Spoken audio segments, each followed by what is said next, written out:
अगर आप एक स्टूडेंट हैं, तो आज मैं आपको वो 5 चीज़ें बताऊँगा, जिसके दम पे आप एक हाई परफॉर्मिंग सुपरस्टार स्टूडेंट बन सकते हैं। कहीं मत जाइएगा, यहीं बने रहिएगा। अभी मिलते हैं। Cheers!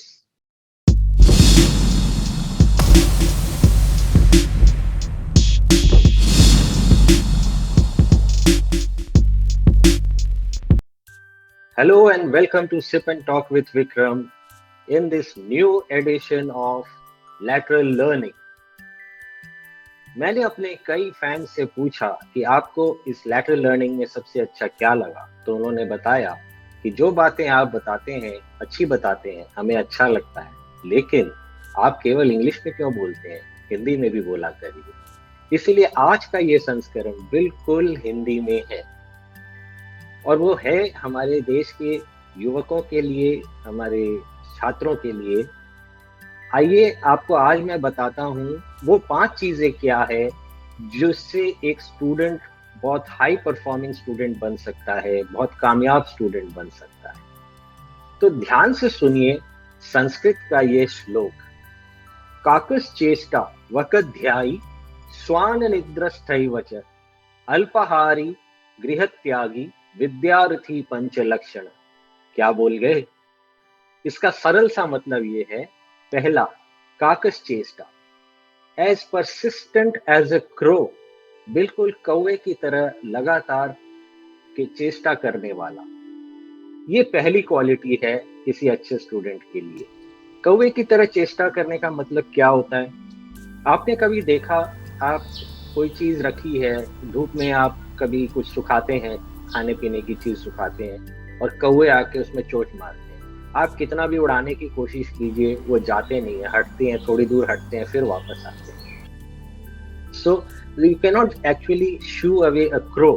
Whatever you keep, you want to shoo them away, but they come back at it. They come back at it. So this is the first quality the students have to learn. And what does this mean for them? It means students को कभी हार नहीं माननी है। एक chapter आप पढ़ रहे हैं, आपको समझ में नहीं आया, क्या आप छोड़ देंगे? नहीं। एक बार के लिए छोड़ दीजिए, फिर आइए, फिर से पढ़िए, समझ आ जाएगा। दूसरी बार, तीसरी बार में तो समझ में आ ही जाएगा। या कभी हम असफल हो गए, आप किसी एग्जाम में फेल हो गए, तो क्या वो सब कुछ खत्म हो गया? नहीं। दोबारा बैठिए, कॉम्पिटिटिव एग्जाम्स हैं, कुछ भी हो सकता है, बहुत सारे लोग होते हैं, बहुत सारी परिस्थितियां होती है, आपको उस पर दोबारा आना पड़ेगा, दोबारा से कोशिश करनी पड़ेगी। इसीलिए पहली क्वालिटी हमने क्या सीखी और किससे सीखी? कौवे से, काकस चेष्टा। दूसरी क्वालिटी क्या है? वकध्यायी। वक कौन होता है? बगुला। एक्चुअली वक वक होता है बगुला। अब बगुला कैसे होता है कि आप देखो, बिल्कुल ऐसे ऐसे लगता है जैसे प्रार्थना कर रहा है, as if the bird is standing in the water and praying and focusing and meditating. तो ये आपका फोकस होना चाहिए। आप जो भी पढ़ रहे हैं, आप जो भी काम कर रहे हैं, उसमें आपका फोकस होना चाहिए। आप बोलेंगे मैं ध्यान से पढ़ तो रहा हूँ, लेकिन नहीं, अगर आपका मोबाइल आपके पास में रखा है, बहुत सारे लोग आसपास हैं, मोबाइल पे नोटिफिकेशन आ रहा है, लोगों की बातचीत चल रही है, तो आपको डिस्ट्रैक्शन होगा। आपको अलग से बैठना पड़ेगा और मोबाइल को तो उठा के रख दीजिए। अब आप बोलेंगे ऑनलाइन क्लासेस है, क्लास तो मोबाइल पर ही होती है। बिल्कुल होती है। तो आप सारे नोटिफिकेशंस बंद कर दीजिए। क्यों? आप जब क्लास सुन रहे हैं, देख रहे हैं, उस वक्त अगर नोटिफिकेशंस आते रहेंगे तो आप डिस्ट्रैक्ट हो जाएंगे, आपका ध्यान कहीं और जाएगा।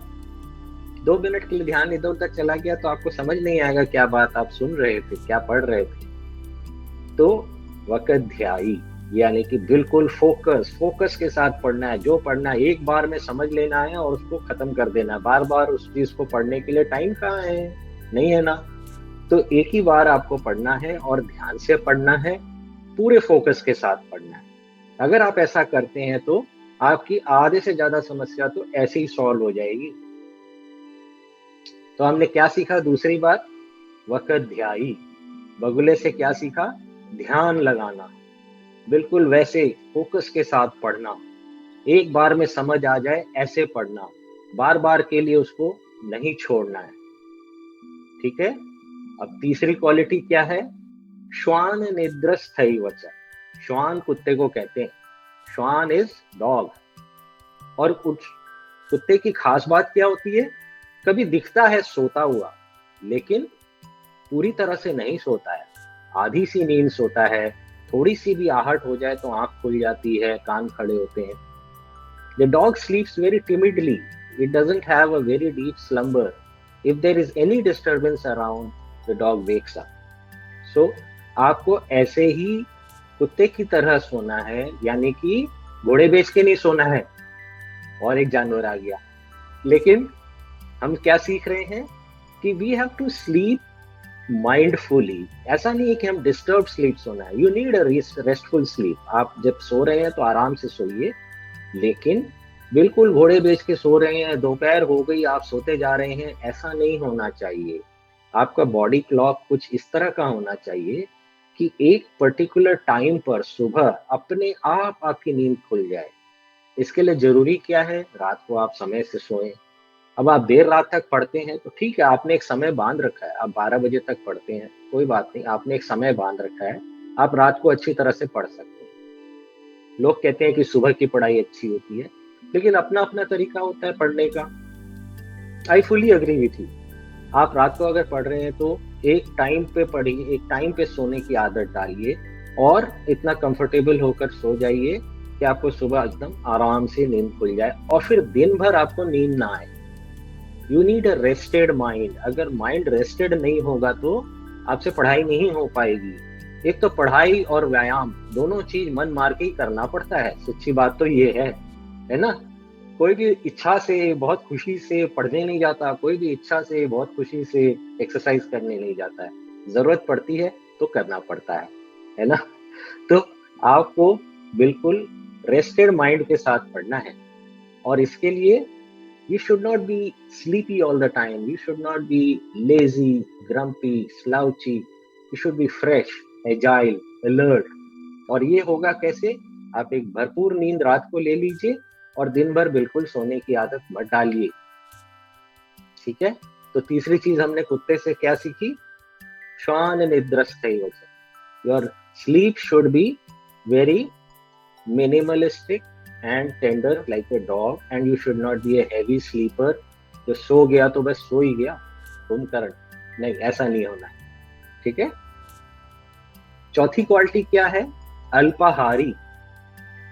अल्पाहारी मतलब ये नहीं कि हमें भूखा रहना है, थोड़ा सा खाना है कि कम खाना है, नहीं, ऐसा नहीं करना है। देखिए, खाने के 3 स्टेजेस होते हैं। अगर आप ध्यान से ऑब्जर्व करें तो खाना खाते वक्त 3 स्टेजेस आते हैं। पहली स्टेज में आपको एक सेटिस्फेक्शन मिल जाती है, हाँ ठीक है आपने खा लिया। अब दूसरा स्टेज होता है थोड़ा सा लालच वाला, थोड़ा टेस्टी खाना बन गया है ना, तो आपको लगता है चल एक और खा लेता हूँ, है ना। तो इससे क्या होगा कि आपको, ये सेकंड स्टेज है, आप थोड़ा सा भर पेट खाते हैं। और तीसरा स्टेज क्या है? बहुत ही अच्छा लगा आपको और आपने ठूस के खा लिया, देखा जाएगा जो होगा, आज तो खा लिया। तो ये तीसरी स्टेज है। हमें पहली स्टेज पे रुक जाना है।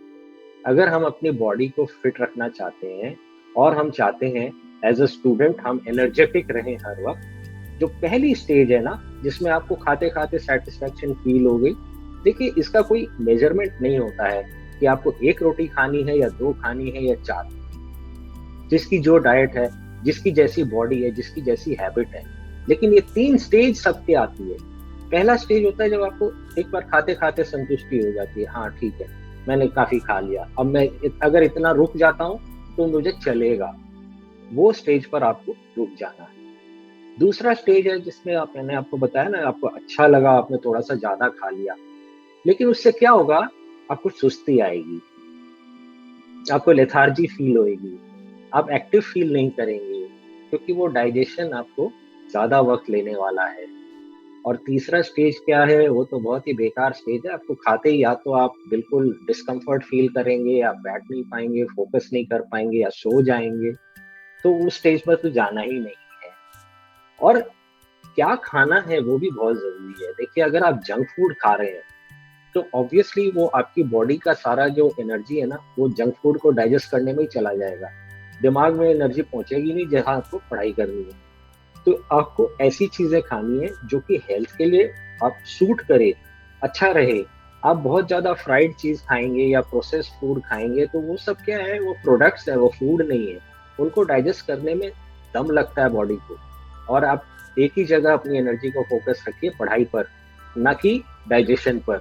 डाइजेशन तो नॉर्मली होने दीजिए। मान लीजिए आपको स्नैकिंग की आदत है, वैसे तो स्नैकिंग करना नहीं चाहिए। स्नैकिंग का मतलब क्या है, एक चिप्स का बोल साथ में रखा है, धीरे धीरे मंच करते जा रहे हैं पढ़ते वक्त, है ना। मान लीजिए आपको स्नैकिंग की आदत है और ये आदत छूटती नहीं है, तो आप अपना स्नैक बदल लीजिए।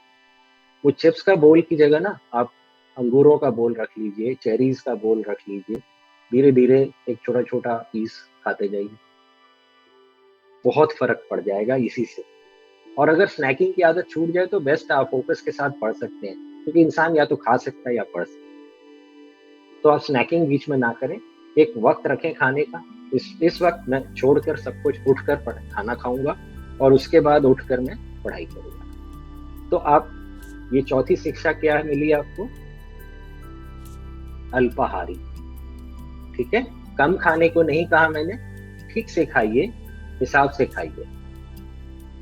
और पांचवी क्वालिटी क्या है, गृह त्यागी। गृह त्यागी का मतलब ये नहीं कि घर छोड़ छाड़ के भाग जाना, नहीं, ये नहीं है। गृह त्यागी का मतलब ये है detachment from what ever is happening in the home. कोई घर में कुछ कर रहा है, किसी का कोई है, कोई कोई फंक्शन है, कोई ये पार्टी है, ये है, वो है, you don't have to attend everything. आप सबसे कह दीजिए मेरे एग्जाम आने वाले हैं, मैं पढ़ रहा हूँ या पढ़ रही हूँ, मैं अभी नहीं जा सकती, नहीं जा सकता। तो लोग समझेंगे, कुछ चाहे कुछ भी कह जाए, आपको परवाह नहीं होनी चाहिए उसकी। आपको अपने पढ़ाई से मतलब है। तो आपको ये जो जितने इधर उधर के एंगेजमेंट्स है ना, बड़े टाइम वेस्टर होते हैं। एक पार्टी में जाओ, 1 घंटा ड्रेसअप होने को लगेगा, 1 घंटा जाने को लगेगा, 2 घंटे की पार्टी होगी, फिर 1 घंटा आने को लगेगा, फिर रिलैक्स होने, पूरा दिन निकल जाएगा, कोई फायदा नहीं है। तो गृह त्यागी का मतलब क्या है, इन चीजों से दूर रहिए। दूसरा, कहीं अगर आपको जैसे कोचिंग क्लासेस है, कहीं आपको, मान लीजिए आपके शहर में नहीं है, आपको कहीं जाना पड़ेगा, तो जाइए। यही वो वक्त है कुछ कर गुजरने का। अगर आप ऐसे घर में रहेंगे ना, नहीं मम्मी खाना अच्छा बनाती है, नहीं घर में कंफर्ट ज्यादा है, नहीं मेरे पास यहाँ तो स्टडी टेबल है, ये है, वो है, वहाँ कुछ नहीं होगा, कुछ फर्क नहीं पड़ता है। यही फॉर्मेटिव ईयर्स होते हैं, इसी में करना है जो करना है, बाद में जिंदगी भर तो आराम है ना। तो जहां भी जाना है, अगर घर छोड़ के दूर जाना है कोचिंग क्लासेस के लिए, जाइए। अगर आपको हॉस्टल में जाके रहना पढ़ाई के लिए, रहिए। आपके शहर में जरूरी नहीं है कि सबसे अच्छी कॉलेज हो या स्कूल हो या इंस्टीट्यूशन हो, आप कहीं भी रहते हैं। और अगर आपको जाकर हॉस्टल में रहना है, बी प्रिपेयर्ड। गृह त्यागी का यही मतलब है। पहले गुरुकुल सिस्टम होता था, क्या होता था, अपना घर छोड़कर वहां जाके रहते थे और गुरुकुल में रहते थे और वहां पर पढ़ते थे। और बड़े मिनिमलिस्टिक स्ट्रक्चर होता था वहां पर, बहुत कम फैसिलिटीज होती थी। सो in the ancient times they were gurukuls, they were very minimalistic structures over there and very few facilities, but the students used to go there, they used to stay with the guru and study over there, and they were very high performing students. तो 5 qualities हमने क्या सीखी आज, काकस चेष्टा वकध्यायी श्वान निद्रस्थैव च अल्पाहारी गृह त्यागी विद्यार्थी पंच लक्षण। I hope you loved this. And those who are watching this show for the first time, please subscribe to this channel and hit the bell icon. Channel को सब्सक्राइब कीजिए, बेल आइकन को हिट कीजिए। आगे जो और videos बनाऊंगा उसका notification आपके पास अपने आप आ जाएगा। Thank you very much for your patient listening. नमस्ते, चीयर्स।